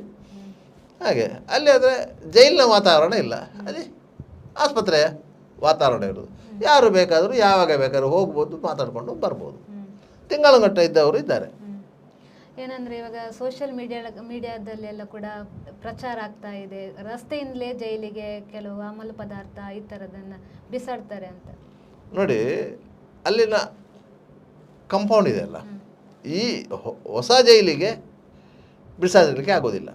ಹೊಸ ಜೈಲಿಗೆ ಬಿಸಾಡಲಿಕ್ಕೆ ಆಗೋದಿಲ್ಲ. ಈ ಹಳೆ ಜೈಲಿತ್ತಲ್ಲ, ಹಳೆ ಜೈಲಲ್ಲೂ ಕೈದಿಗಳಿದ್ದಾರೆ. ಕೇವಲ ಹೊಸ ಜೈಲಲ್ಲಿ ಮಾತ್ರ ಕೈದಿಗಳಿರುವುದಲ್ಲ, ಹಳೆ ಜೈಲಲ್ಲೂ ಕೈದಿಗಳಿದ್ದಾರೆ. ಹಳೆ ಜೈಲಿನ ಕಂಪೌಂಡ್ ಇದೆಯಲ್ಲ, ಅದಷ್ಟು ಎತ್ತರ ಇದ್ದರು ಅದರ ಹೊರಗಿಂದ ಬಿಸಾಡ್ತಾರೆ. ಅದು ಕೆಲವು ಟೈಮಿಂಗ್ಸ್ ಇರ್ತದೆ. ಅದು ಹೊರಗಿನಿಂದ ಒಳಗೆ ಒಂದು ಕಮ್ಯುನಿಕೇಷನ್ ಇರ್ತದೆ, ಒಂದು ವ್ಯವಸ್ಥೆ. ಆ ಕಮ್ಯುನಿಕೇಷನ್ ಅದರಲ್ಲಿ ಸಂಜೆ 4 ಗಂಟೆಗೆ ಬಿಸಾಡ್ತೇವೆ ಅಂತ ಹೇಳಿದರೆ, ಆ 4 ಗಂಟೆಯ ಹೊತ್ತಿಗೆ ಅದನ್ನು ಯಾರು ರಿಸೀವ್ ಮಾಡಬೇಕಾ ಅವು ಬಂದು ಆ ಪ್ಲೇಸಲ್ಲಿ ನಿಂತ್ಕೊಳ್ತಾನೆ. ಸಾಮಾನ್ಯವಾಗಿ ನಿಮಗೆ ಆ ಕಡೆ ಡಯಟ್ ಇದಿದೆ, ಶಿಕ್ಷಕ ತರಬೇತಿ ಕೇಂದ್ರದ ಆ ಕಾರ್ನರಿಂದ ಬಿಸಾಡೋದು. ಆ ಕಡೆ ಒಂದು ಮರ ಇದೆ, ಆ ಮರದ ಸೈಡಿಂದ ಬಿಸಾಡೋದು. ಅದು ಒಳಗೆ ಕರೆಕ್ಟ್ ಹೋಗಿ ಬೀಳ್ತದೆ, ಮತ್ತು ಅವರು ಅದನ್ನು ಕಲೆಕ್ಟ್ ಮಾಡ್ತಾರೆ. ನಮ್ಮ ಮಾಜಿ ಮೇಯರ್ ಕವಿತಾ ಸನಿಲ್ ಅವರು 2 ಸಾರಿ ಇದನ್ನು ಗಮನಿಸಿದ್ದಾರೆ. 2 ಸಾರಿ ಬೆನ್ನಟ್ಟಿಕೊಂಡು ಹೋಗಿದ್ದಾರೆ, ಆದರೆ ಅವರಿಗೆ ಸಿಗಲಿಲ್ಲ, ಅದು ಪ್ರಶ್ನೆ ಬೇರೆ. 2 ಸಾರಿ ಅವರೇ ಬೇರೆಯವರಾದರೂ ನೋಡಿದ್ರು ನಮಗೆ ಯಾಕೆ ಇಲ್ಲದ ಉಸಾಬರಿ ಅಂತೇಳಿ ಬಿಟ್ಟಿದ್ದಾರೆ. ಅದರಿಂದ ಅಲ್ಲಿಂದ ಈಗ ಏನು ಮಾಡಿದ್ದಾರೆ ಅಂತ ಹೇಳಿದರೆ, ಅಲ್ಲಿ ಪರ್ಮನೆಂಟಾಗಿ ಪೊಲೀಸ್ ಹಾಕಿ ಬಿಟ್ಟಿದ್ದಾರೆ. ಅಲ್ಲಿ ಹಗಲೊತ್ತು. ರಾತ್ರಿ ಹೊತ್ತು ಬಿಸಾಡಿದರೆ ಅವರಿಗೆ ಸಿಕ್ಕುವುದಿಲ್ಲ, ಯಾಕಂದರೆ ಅವರು ಬ್ಯಾರಕ್ ಒಳಗೆ ಇರ್ತಾರೆ. ಒಳಗೆ ಸಿಬ್ಬಂದಿಗಳು ಗಸ್ತು ತಿರುಗ್ತಾರೆ, ಅದನ್ನು ಅವರ ಕೈಗೆ ಸಿಗುತ್ತೆ. ಅದನ್ನು ಅವರಿಗೆ ಕೊಡಬೇಕಾದ್ರೆ ಇವರು ದುಡ್ಡು ವಸೂಲು ಮಾಡ್ತಾರೆ. ಈ ರೀತಿಯ ವ್ಯವಸ್ಥೆಗಳಿದೆ, ಕೊಡುವುದಿಲ್ಲ ಅಂತ ಏನಿಲ್ಲ.